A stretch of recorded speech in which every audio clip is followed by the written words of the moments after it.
Hello, History 362. So today we're going to talk about really the last Hellenistic kingdom to seriously challenge Rome's hegemony in the East. And interestingly enough, this kingdom isn't one of the traditional big powers. It's not the Seleucids or the Ptolemies, and obviously Macedonia is completely out of the picture. It is Pontus. And Pontus has been around since the early 3rd century. At the latest, it is a small kingdom on the southwestern sort of strip of the Black Sea, ruled by a Hellenized native dynasty. And for the most part, they've been kind of bit players in Asia Minor geopolitics, frequently allied with the Seleucids before the Seleucids go incestuous, in fact, to mirror the Ptolemies. The Pontus is actually kind of a source of marriage partners for Seleucid kings. Antiochus the Great, for example, marries a Pontic princess. But as everyone else has been in some way reduced by Rome, the Seleucids to a sort of shrinking duchy in Syria, the Antigonids now a Roman province, and the Ptolemies a dysfunctional dynasty that leans heavily on Rome for both its external security and internal stability. All of that means that Pontus now suddenly has a rare chance to actually become a big player. And the king who affects this is Mithridates VI. Now, Mithridates VI's early reign is not particularly pleasant. He, according to the story, is exiled early in his reign after the death of his father, Mithridates V, in 120. So he spends the first year of his reign possibly in the wilderness, although that story has some kind of folkloric elements to it. Supposedly during this fraught period, he is afraid that he will be poisoned. And therefore, he comes up with a particularly unusual plan to remedy this. Namely, every day he drinks a kind of a cocktail, maybe a breakfast smoothie, if you will. And this cocktail has little tiny doses of all of the poisons that he can think of.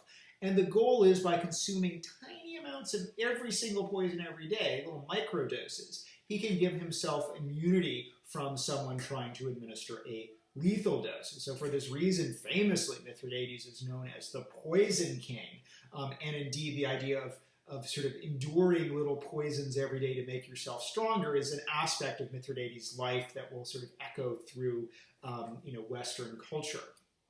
Now, Mithridates, by at least 113, is back in control of his kingdom, liquidates a significant portion of his family in reclaiming his throne, and then goes on the warpath. And initially, he's sort of wise to focus on areas that Rome cares nothing about, namely, largely the circuit of the Black Sea. So he goes to the western shore of the Black Sea, Colchis, manages to conquer that, and then goes up and secures lands along the northern part in what's around today the Crimea.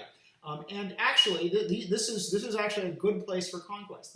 All of these lands are some of the richest grain-growing lands, and they also, as a result, have pretty significant populations. So now he has the tax base and the military manpower base to become a major player.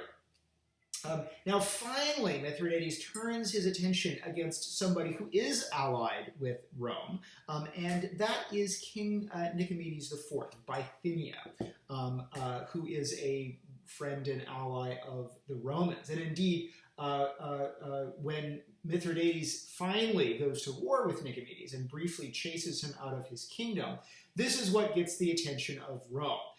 Now, Mithridates' timing is pretty good because he initiates this campaign when the Romans, for those of you who are taking 363, the Romans are distracted by a massive revolt of their Italian allies in Italy. At this point, most of the Italians are not Roman citizens, they're just sort of allies. They get tired of this status and they rebel. So there's a huge war, the so-called social war, raging in Italy, which means the Roman army is distracted. Half of the Roman army, usually provided by the Italians, is in revolt. The other half is trying to crush it. So while Mithridates initially backs down when the sort of Roman ambassador in Asia Minor, a guy named Manius Aquilius, forces him to withdraw. He gets a sense that the Romans are actually quite weak. There just aren't that many troops in Asia to really make a difference. And indeed, it's Aquilius who, after Mithridates withdraws from Bithynia, he subsequently goes to Nicomedes and said, hey, look, you owe me, guy. Aquilius, like actually a lot of the Roman elite at this point, is quite corrupt. Why don't you go on to a raid in Pontic territory, capture slaves and loot, and you can use this to, in part, pay me off for the diplomatic favor that I've done to you. Now, when this happens, Mithridates is enraged, and he also, at this point, probably has a sense that, really, the Romans don't have the military force to stop him. So he actually, when war breaks out, Aquilius tries to lead a few thousand auxiliary troops, probably Asian troops, against Mithridates. Aquilius himself is captured, and Mithridates, supposedly for a while, parades him through various towns tied to the back of a mule, and then executes Aquilius by pouring molten hot gold down his throat. So Mithridates at this point is fully committed to a war with Rome. Again, the Romans don't actually have the troops in Asia to stop him, and so he raids a huge offensive in 88 BC. And before this offensive, he sends letters to the Greek cities across Asia, telling them that on a set day, they are to kill all of the Roman and Italian traders who are living in those cities. This is actually something that's really started to impact the political and economic and even cultural dynamics of a lot of Greek cities. Namely, from the 2nd century onwards, there starts to be a huge Roman diaspora, that is, Romans and also Italian traders go abroad and actually settle into kind of neighborhoods called a conventus in these cities, which are full of Roman traders, businessmen, and increasingly they actually buy land. And clearly this is also a source of resentment. These guys and their families are tied in with the Roman administrative structure. They probably are oftentimes given special favors. Some of them in Asia are involved in the publicani, the public contractors who collect the tax farm, which is not exactly appreciated. So this order goes out on a set day. Everyone is supposed to kill all the Romans in your town. This is also a way of Mithridates trying to bind the Greek cities to him. If they do this, and they do, now it's very hard for them to surrender to the Romans, right? This is sort of almost a mafia style.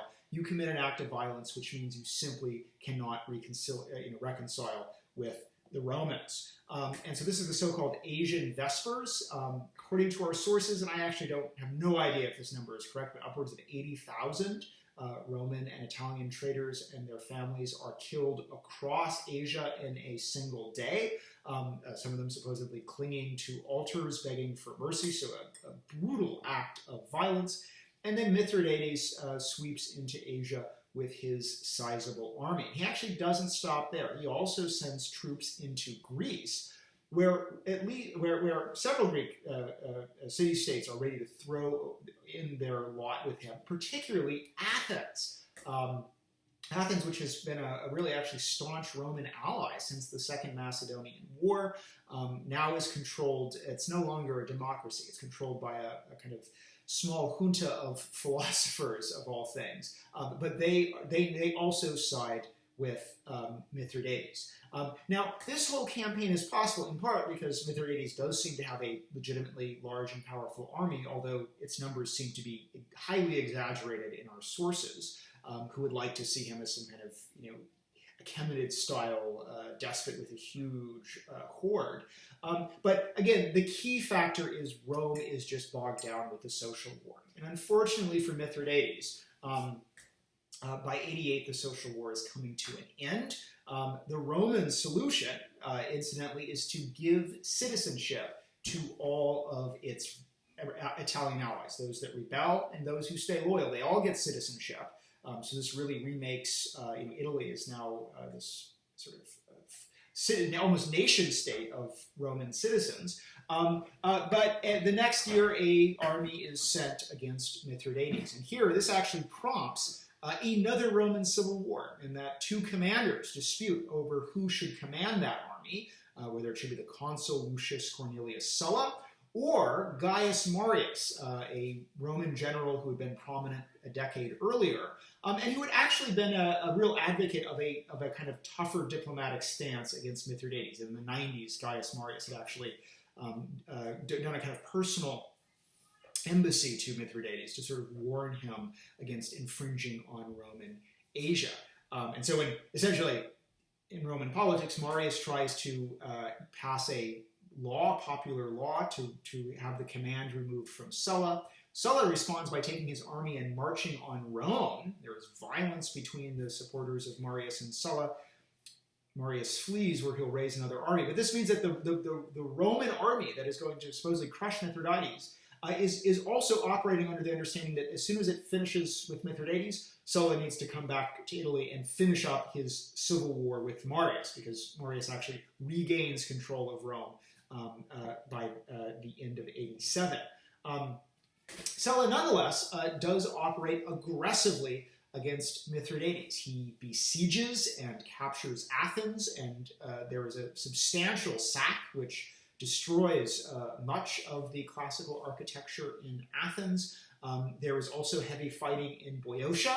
One of the key battles actually takes place near Chaeronea, where Sulla defeats the forces of Mithridates. And also Thebes, among other Greek cities, suffers heavy damage as it is besieged and captured and sacked by Sulla. So indeed, the Roman, again, I'm sure you can go on YouTube and find sort of these fantasy. What would it look like if Rome fought Athens? Well, Rome did. It crushed Athens. It actually crushed other parts of Greek. And indeed, the violence of Sulla, the violence that Sulla levies against not just people, but also monuments, is something that Greeks will continue to remark upon into the imperial period. The Greek tourist Pausanias, who writes a little guidebook in the 2nd century AD, notes the extensive destruction of Sulla and how much of it isn't even remedied until some of the patronage of Hadrian in the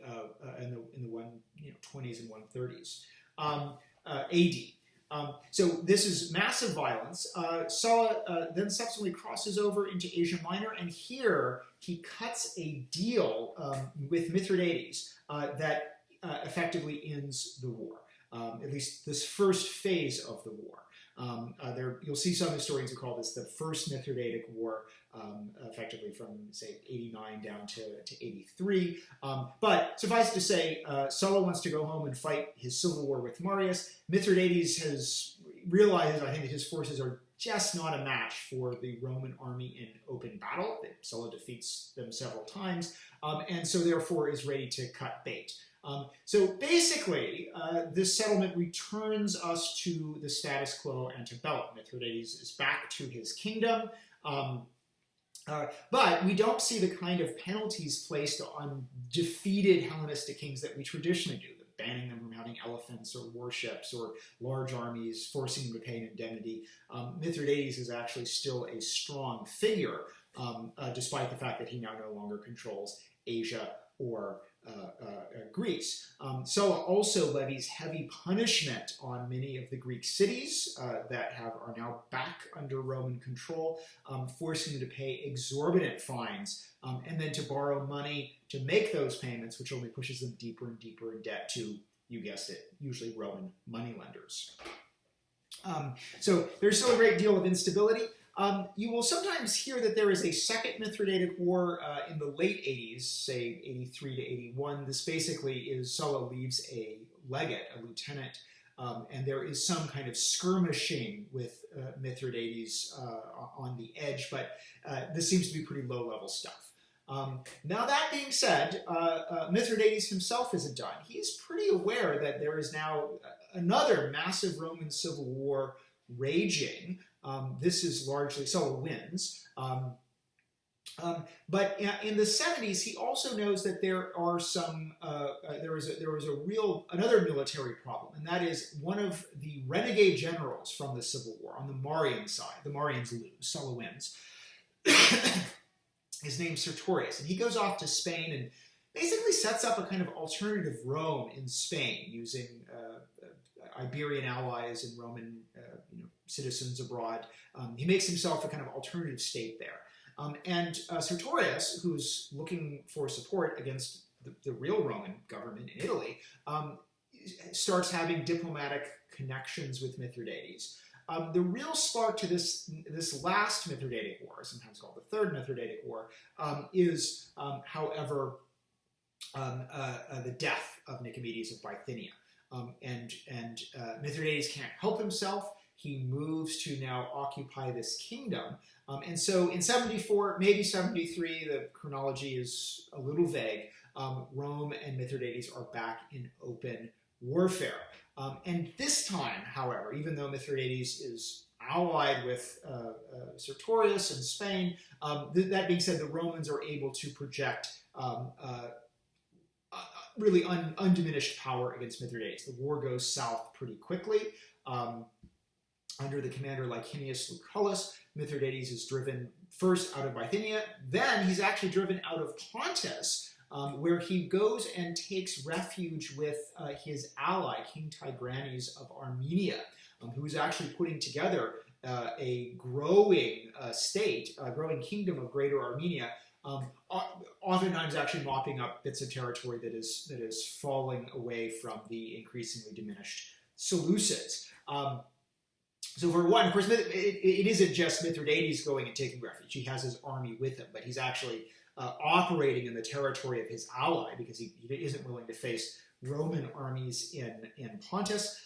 So Lucullus pursues him into Armenia, but here he starts to also run into problems. The Roman troops are themselves mutinous. They're not really happy with this long, extended campaign.